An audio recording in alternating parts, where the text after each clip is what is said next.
Assalamualaikum warahmatullahi wabarakatuh. Selamat sore, selamat pagi, selamat siang. Ketemu lagi dengan saya Indra Black di dunia yang dimana sore ini kita kedatangan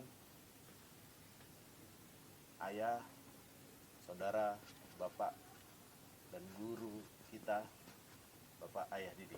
Beliau memang guru yang mengabdikan dirinya di dunia pendidikan hingga sekarang, tapi tidak di formal Pak ya, lebih di organisasi-organisasi seperti PGRI dan forum pendidik honorer dan tenaga honorer seluruh Indonesia atau FPTHSI. Nah, selamat sore Pak Didi. Selamat sore, Om Dek. Nah, untuk sore ini kita ngobrol santai, kebetulan ini kan musim-musimnya kampanye nih Pak Didi, atau biasa kita panggil Ayah Didi. Untuk saat ini musim-musim seperti ini gimana nih Ayah Didi, suasana Bapak Ibu guru yang ada di Indonesia? Ya, terima kasih Om Dek. Assalamualaikum warahmatullahi wabarakatuh. Memang kalau dilihat dari secara garis besar, ya guru baik itu yang PNS, yang ASN, honorer, juga yang ada di swasta, menyikapi pemilu, entah itu pilihan presiden atau pileg, itu bisa kita kelompokkan ada 3 kelompok besar. Kelompok yang pertama, memang ada yang antusias untuk menghadapi pemilu itu dengan secara terbuka atau diam-diam atau rame di WhatsApp, di media sosial, mendukung salah satu paslon, terutama presiden. Ya. Itu kelompok yang pertama. Kelompok kedua, ada yang beranggapan bahwa urusan politik itu adalah urusan di luar guru dan pendidik, baik negeri maupun swasta. Jadi anggaplah itu tabu untuk membicarakan itu. Itu masih Ya. seperti itu. Kelompok yang ketiga ini yang sering disebut abu-abu. Kadang-kadang ikut juga tidak, menutup diri juga tidak, tapi biasanya yang kelompok yang ketiga ini orang kelompok yang ikut pada siapa aja yang menang. Nah, jadi secara garis besar mungkin masyarakat umum juga sama seperti itu.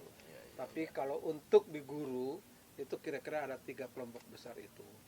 Kira-kira begitu. Oke. Kalau yang dari 3 kelompok besar ini, yang ada nggak satu kelompok lagi yang bisa, tadi kan berbicara paslon Ya. untuk presiden, ada nggak yang untuk jadi legislatif atau seperti yang lainnya? Ya, bukan hanya yang tadi kelompok 1, kelompok 2, kelompok 3 dalam arti kata yang aktif atau yang pasif atau yang abu-abu, tapi juga ada teman-teman guru yang memang dia punya dedikasi yang bagus, yang kuat, yang berani mencalonkan diri. Ya, baik itu dia masih jadi pegawai tetap maupun pegawai negeri untuk menjadi calon legislatif. Baik DPR RI, DPR provinsi, DPR kabupaten kota, malah ada juga yang DPD. Ya.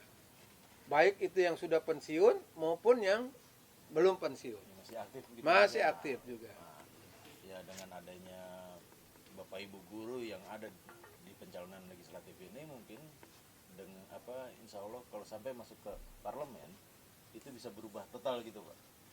Ya, dulu guru ini semacam diberi jatah. Waktu zaman Orde Baru itu, baik tingkat RI, tingkat pusat maksudnya, di parlemen itu maupun provinsi maupun kabupaten kota, karena dulu mono loyalitas tunggal, di mana guru-guru juga hanya satu salurannya, yaitu mohon maaf kita sebutkan PGRI misalkan. Jadi setiap pengurus PGRI biasanya yang di tingkat pusat juga langsung masuk menjadi anggota legislatif di pusat, di provinsi juga, di kabupaten juga, di kota juga. Jadi guru-guru itu tidak tabu untuk membicarakan politik ya, karena memang saat itu kondisi perpolitikan di zaman Orde Baru seperti itu. Memang ada plus minusnya. Ya, minusnya karena kita digiring untuk jadi salah satu ikut di dalam satu partai. Waktu itu bukan partai, namanya Golongan Karya ya, Golkar. Tapi positifnya banyak guru-guru yang duduk di parlemen. Oleh sebab itu saat itu kalau ada persoalan tentang guru itu peraturan atau advokasi itu akan lebih bagus karena di setiap tingkatan ada guru yang mewakili. Oh, berarti kalau dulu semua dukungan semua itu ada ya Pak ya. Nah kalau untuk saat ini, untuk sekarang ini, kira-kira para guru masih solid seperti itu atau gimana nih Pak? Ya, karena guru sekarang ini setelah reformasi kan diperbolehkan untuk mengikuti organisasi-organisasi guru yang bebas ya, tidak seperti dulu waktu zaman Orde Baru hanya tunggal organisasi itu. Nah, setelah banyak organisasi, maka untuk yang seperti itu tidak lagi mengikuti pola yang lama. Maka pemerintah atau partai juga bingung organisasi mana yang harus diambil untuk supaya suara guru itu fokus pada satu partai. Nah, teman-teman, saudara-saudara di Maya, sebenarnya ini ada nih satu partai yang benar-benar lagi hits, warnanya oranye sebetulnya. Warnanya oranye ada nih ya, warnanya oranye. Nah, kayaknya yang lagi dipakai bajunya sama ya Didi. Nah, itu kan guru ini termasuk kelas pekerja juga ya? Bukan, atau memang ada definisi lain?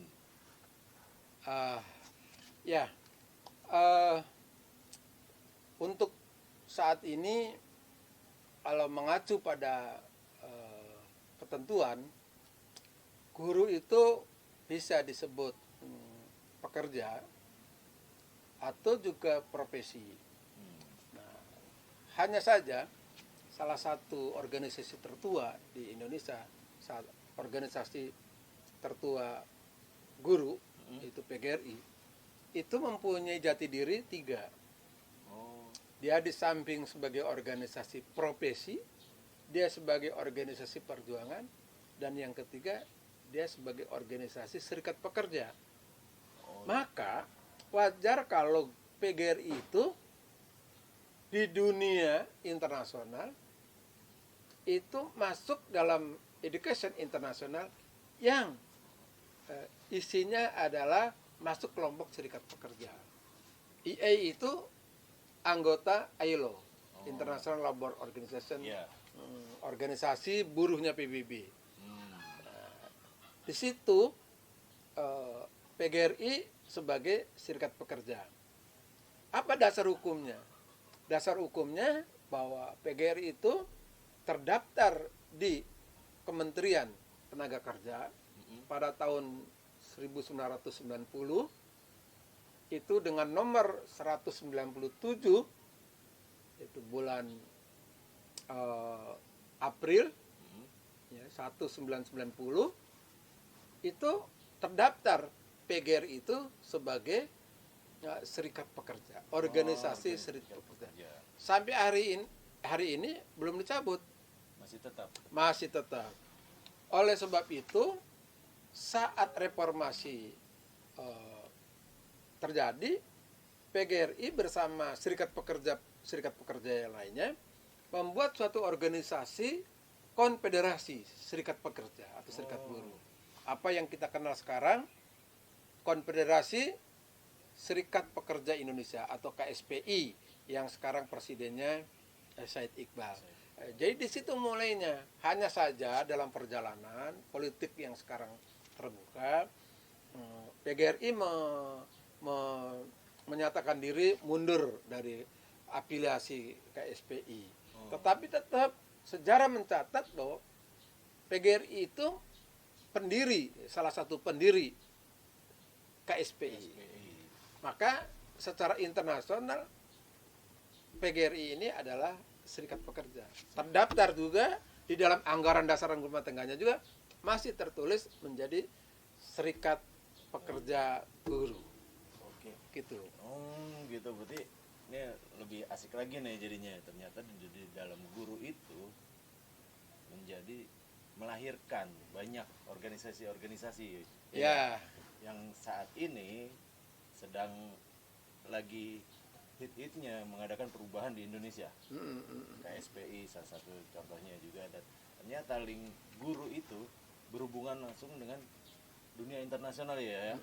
Jadi di dunia internasional juga bukan hanya di Indonesia yang ada serikat pekerja gurunya, tapi di negara-negara lain ada, dan itu di wadah dalam International Labour Organization atau ILO, di Serikat Buruh Internasional. Nah, kenapa sih ya?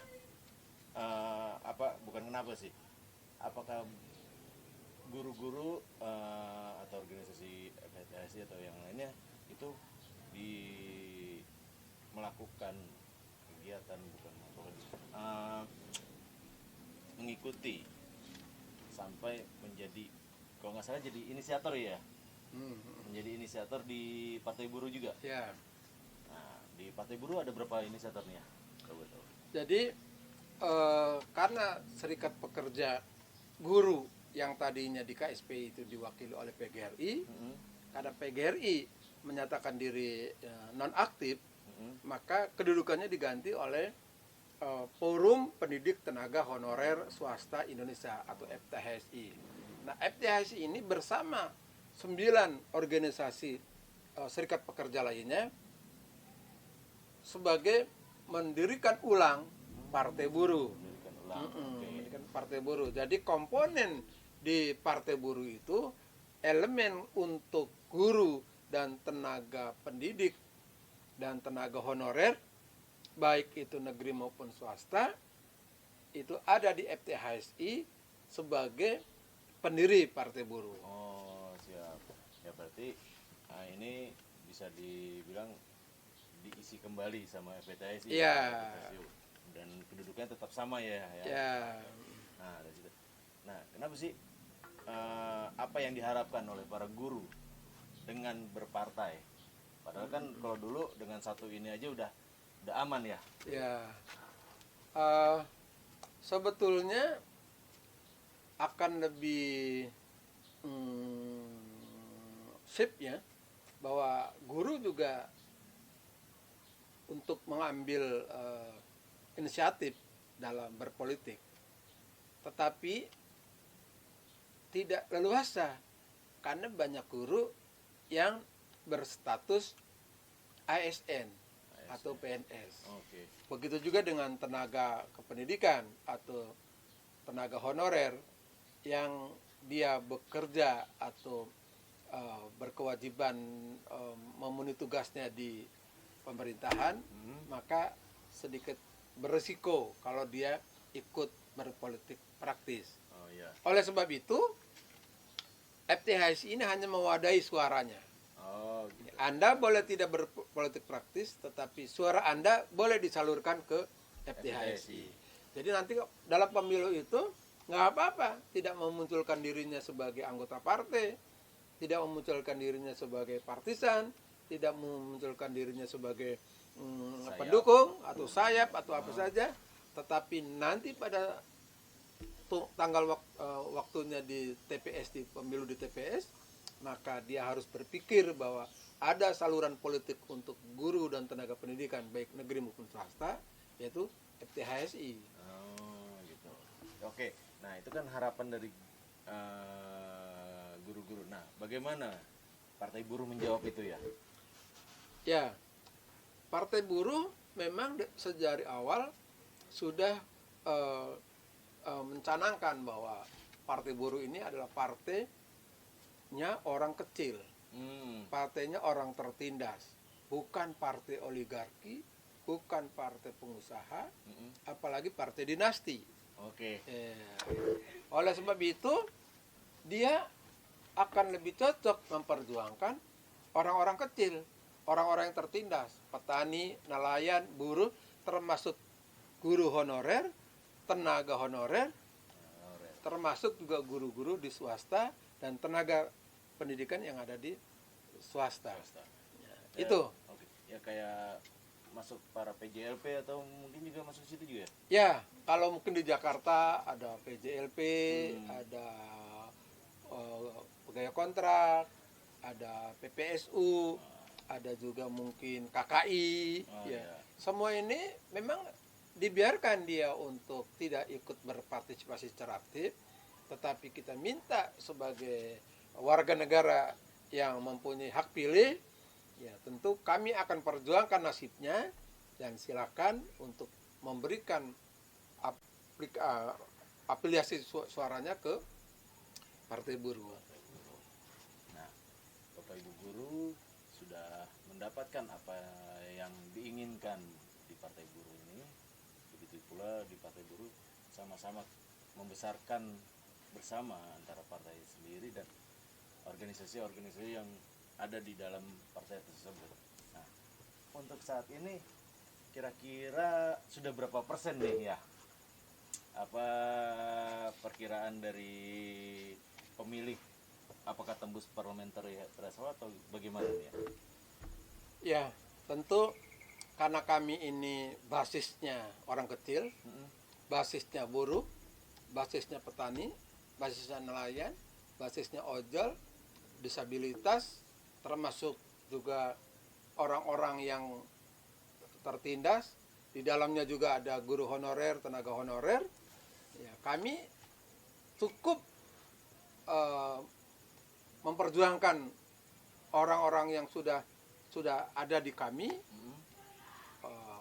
Kira-kira setelah sekian berjalan Partai Buruh ini, lalu disurvei, kami mempunyai survei sendiri independen yang mensurvei di kelompok kami sendiri, bukan di kelompok orang lain. Itu alhamdulillah survei sudah menunjukkan angka di atas 4, yaitu tepatnya 4,778. Nah, kalau seandainya ini tetap terjaga sampai pemilu nanti tanggal 14, ya insya Allah segala tujuan, program, dan cita-cita kita akan kita bisa laksanakan melalui parlemen di Senayan apabila Partai Buruh tembus pada parlemen threshold yang 4%. Internal kami sudah 4,778. Mungkin itu kan 2-3 minggu yang lalu. Sekarang sudah mungkin bertambah karena seiring dengan bertambahnya waktu. Maka kami tinggal sekarang menjaga hingga tanggal 14 Februari nanti.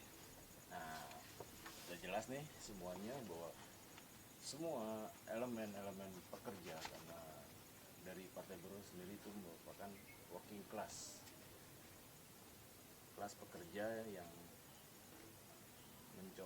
bukan mencoba lagi, memang sudah saatnya melakukan perubahan di mana para pekerja ini bisa mensejahterakan dirinya dan orang-orang di sekitarnya, ataupun sampai untuk kita lebih besarnya lagi di dunia ini kita mensejahterakan, karena kita di buruh pekerja ini bukan hanya di Indonesia tapi di seluruh dunia ada seperti itu.